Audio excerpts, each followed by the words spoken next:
ไม่มีใครเอาเลยเนี่ย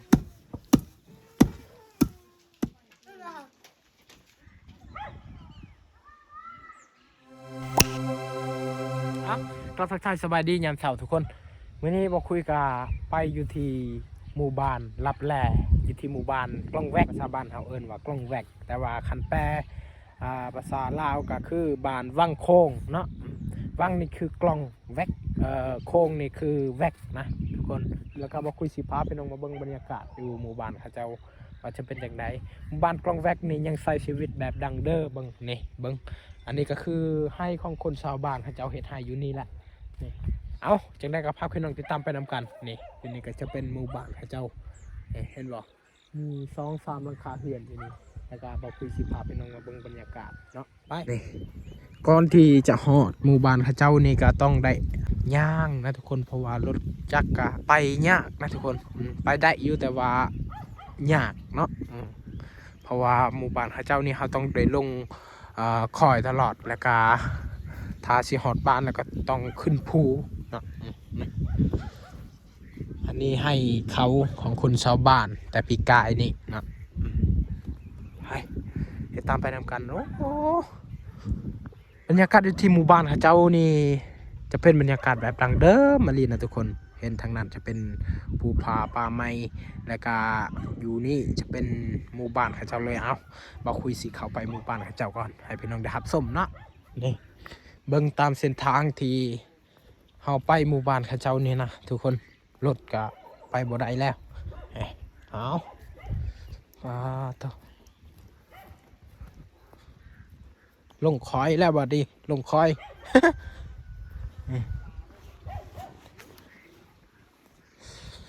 โอ้ขนาดเฮาย่างซื้อนี่ก็ยังยากนะทุกคนอย่านลมเนาะ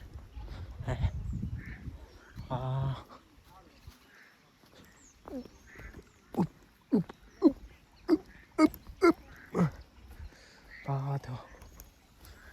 โอ้โห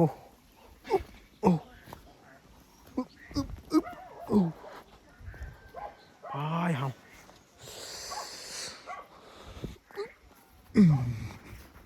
ปลานี่แบบนี้แหละเส้นทางเข้าไปบ้านเขาเจ้าเนี่ยแต่ก็อันนี้อยู่นี่เขาเจ้าเฮ็ดหน้านะแต่ว่ามันเจือนตลอดนะเพราะว่าอยู่นี่ก็จะเป็น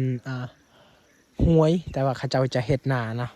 แต่เมื่อประมาณเดือน6เดือน7นี้ช่วงนี้จะเป็นฝนตกหนัก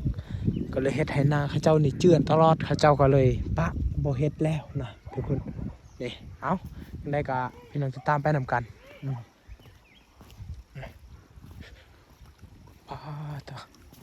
คนชาวบ้านเขาเจ้าก็จะซัก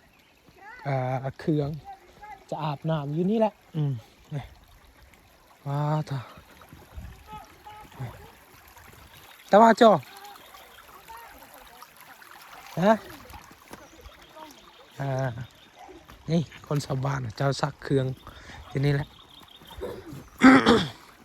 นกลองแวกเนี่ยดอดหน่อยเลยอันนี้แหละที่เขาเจ้าเอิ้นว่ากล้องแวกตามภาษาลาวเอิ้นว่าวังโค้งนะทุกคนนี่คนชาวบ้านเจ้าก็ซักเครื่องอาบน้ำอยู่นี่หรือว่าตักน้ำกินกับตักยืนนี่แหละนี่นะทุกคนเถอะเอามาคุยสิเข้าไปหมู่บ้านเจ้าก่อนนี่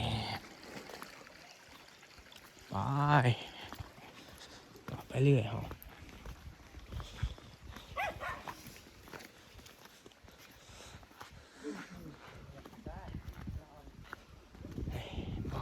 เดี๋ยวนี้ก็ต้องได้ขึ้นภูอีกนะทุกคนขึ้นภูอีกแล้วโธ่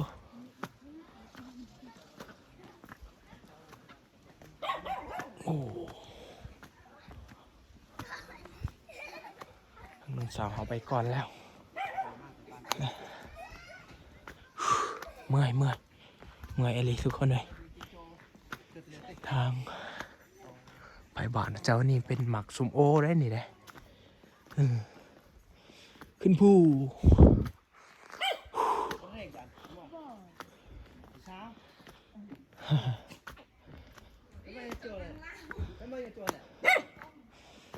เมื่อย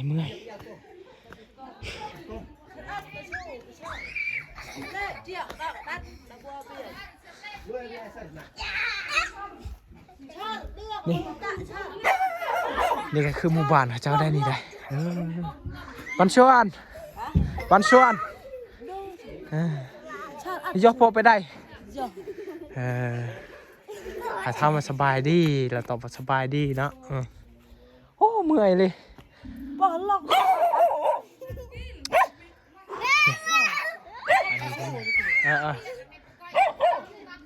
านเจ้าได้นี่ได้มี2หลังคาเฮือนเนาะนี่ปะโรน้อยมาเนี่ยอีดกะโรปะโรน้อยแช่เจาะแช่ปืดเลยไม่ไงก็เขาแช่ปืดหมดตัวเนาะตื่นตีแล้วแต่กินดวนไล่โอ้หาทำมากระเบื้องนี่เขาเจ้าเอาในได้กระเบื้องนี่เพราะว่าเห็นเส้นทางกันยากหลายนะแต่ว่าเขาเจ้าบอกว่ารถใหญ่รถใหญ่มาเอาเนาะรถใหญ่มาส่งแล้วก็รถใหญ่ก็จอดอยู่เทิงพุ่นแล้วก็แต่พุ่นก็เจ้าก็จะแบกหรือว่าเจ้าก็จะอ้องไม่ว่าอยู่นี่นะนี่ความตั้งใจของคนชาวบ้านเพื่อจะได้เฮือนเนาะกับโบแมนง่ายนะทุกคนนี่เถอะน้ำมันยังพอตาไปได้นั่นติข้าเจ้าไปไฮกับพุ่นทุกคนย่างไปพุ่นอาไก่เนาะไก่เนี่ยเนาะอาไก่โอ้ลูกเพิ่นนี่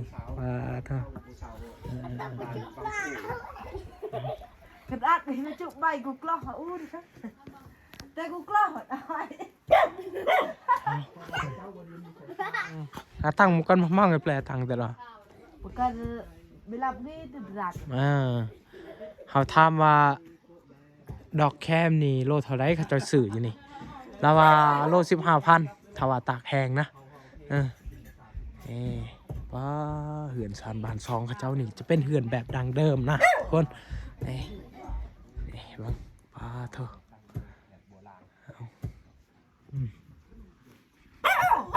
ป้ามาเห่าว้าวทุกคน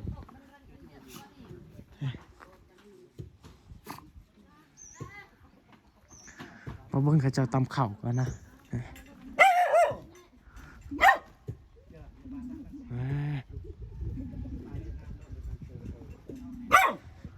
แบบนี้แหละการไปมาของคนชาวบ้านนะถ้าว่าลงไปเฮือนก็จะต้องลงคอยถ้าว่าไปทางนั้นก็ลงคอยคือเก่านี่อันนี้ขอกไก่ค่ะเจ้านี่อยู่นี่มี2หลังคาเฮือนนะมีอยู่2หลังคาเฮือนไปเอาสุกเนียดลือ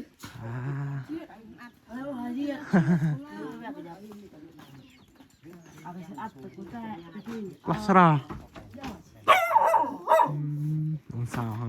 ลงมาแต่เฮือนก็กรอกหน้าแปะนึกจุดยอนแต่ว่าไม่ปุ๊บบิดูเกตเด้อเขาถามน้องคนว่า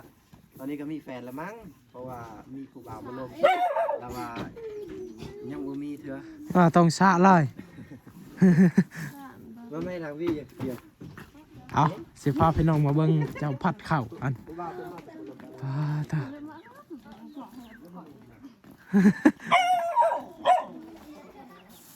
นี่โอ้ไก่ข้าเจ้าลายอะไรเนาะเจ้าพัดเข้าวิถีชีวิตของคนชาวบ้านครับเราแตนตานี่เบิ้งอันนี้คือวิถีชีวิตของคนชาวบ้านครับเจ้าทุกเศร้าทุกแรงตรงไหนพัดเข้าตั้มเขานะทุกคนป่าบ้านครับเจ้านี่อยู่กลางป่าเลยนะทุกคนข้างนั้นก็จะเต็มไปด้วยป่าไม้เนาะธรรมศาสตร์เอา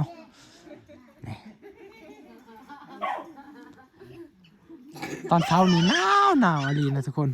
บรรยากาศในหมู่บ้านเจ้านี่หนาวแต่ว่าตอนประมาณ12 โมงนี่พอได้อุ่นอยู่นะไม่มีใครเอาหรือยังจะกระซ้อนกัน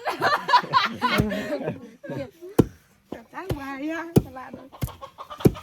là được ơi còn sầm อีกบนเอียวนั่ง lại nằm ấy nhìn ba เดี๋ยวเอง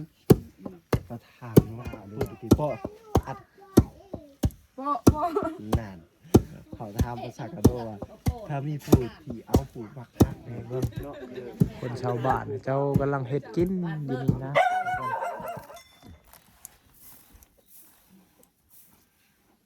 ตัว แมน ตายไปอยู่ไกลกับเปียก เขาผู้บ่าวบ่ให้นี่นั่นละเล่ายนต์เนาะ mà vậy ตะเนาะสอกเนี่ยบอกอีหยัง20 ปีบ่แม่นคือว่าสักรถเลข20อยู่เดี๋ยวบ่แม่น cần có ai cần làm cái sập năng อีมาไม่ต้อง ต้องai cũngรับสอบnăng เลขกี่มา แล้วแกเอามามันจัดป้าเถอะ เลขกี่อีมามันจัดจังซี่ ปลาปึก tuổi ai nữa mà có sập เออ sập tụi đầu zuan sập เออ มามันซ้ำมาตัวแย่มา 18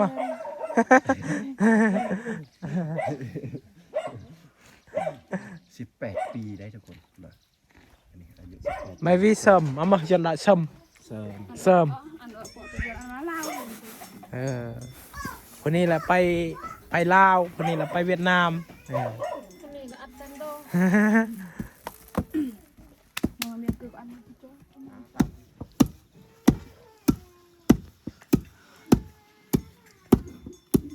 ขอหัดกายเนี่ยครูสาว นี่เบิ่งนี่ มาหัดกายได้อทุกคนเด้อ ไม่แย่งใน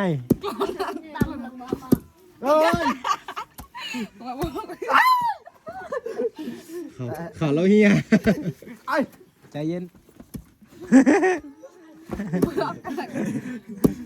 ค่อยๆค่อยๆ คอยไอ้หมาอยู่ว่าเกิดกระทึกแม่ไป จัดการ ขออภัยด้วยเอฟพีโอนะ lại เออ nó lại lọt nhoi đó เขาเฮียนะพี่น้องเลยเพื่อไก่ไอ้พี่โอ โอ้ยcái nhẹ lằng nó cái nào tôi mang nó hả ตอนนี้ก็จะเป็นเส้นทางที่ไปเวียดนามนะทุกคนนี่เขาได้ทางเขาจะว่าเส้นทางตัวนี้ก็คือเส้นทางที่จะไปเวียดนามก็คือบ้านปาลิงนั่นเองนะนี่ไปทางนี้เลย แต่ว่ารถไปบ่ได้เขาต้องย่างถ้าเมื่ออยากไปเวียดนามนะเพราะว่าอันนี้ก็คือหมู่บ้านอยู่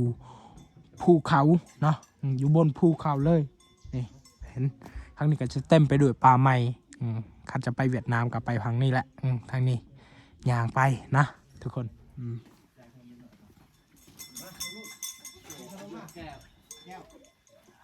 ได้ไม่นำโรย ở đây 10 năm rồi เมื่อนำโรยอ่ะเขาถามว่าเขาเจ้าอยู่นี่จักปีแล้วตอบว่า10 ปีแล้วนะทุกคนตอบว่า10 ปีแล้วแอมไม่ตัว em 18 rồi ไม่ตามตัวเขาถามน้องเพิ่นว่าอายุจักปีแล้วน้องเพิ่นตอบว่า18 ปีนะทุกคน18 ปีอันลาหายเมื่อยหายเมื่อยตัวเลยเขาบอกน้องเพิ่นว่าเขาอายุ20 ปีแล้ว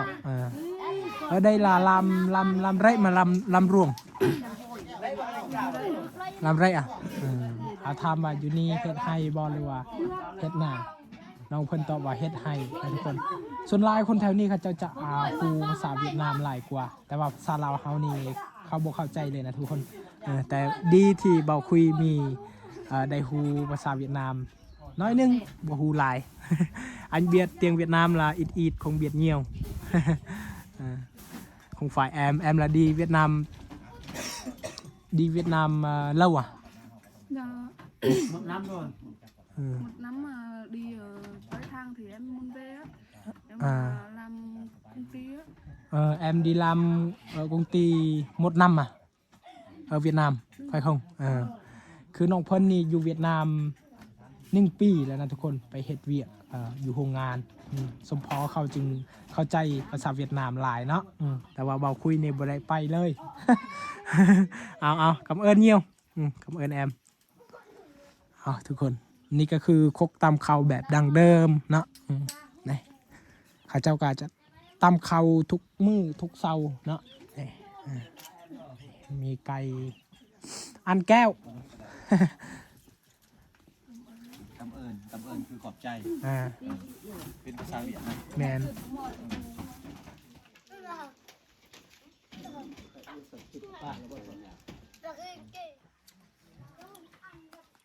โอ้โหดีได้เป็น เอาโอเคทุกคนเดี๋ยวนี้ก็ถือว่าเราได้ถ่ายทอดวิถีชีวิตของหมู่บ้านนี้ก็แบบพี่น้องเห็นตามส่วนหลายคนชาวบ้านหรือว่าน้องๆเขาเข้าใจภาษาเวียดนามหลายกว่าภาษาลาวเขาเจ้าจะบอกเข้าใจนะก็วิถีชีวิตของเขาเจ้านี่ก็บางคุยรู้สึกว่าดีและก็เหมือนชีวิตแบบสมัยก่อนนะทุกคนนี่คือหมู่บ้านเขาเจ้าซองหลังคาเฮือนอยู่นี่เนาะอยู่กลางป่าเลยและก็จังใดก็ต้องขอบคุณหลายๆพี่น้องทุกคนที่รับชมให้กำลังใจเบาคุยมาตลอดเนาะเบาคุยต้องขอบคุณหลายๆเอาคลิปนี้ก็ขอจบไปเพียงเท่านี้ทุกคนบ๊ายบายเจอกันคลิปต่อไปเนาะ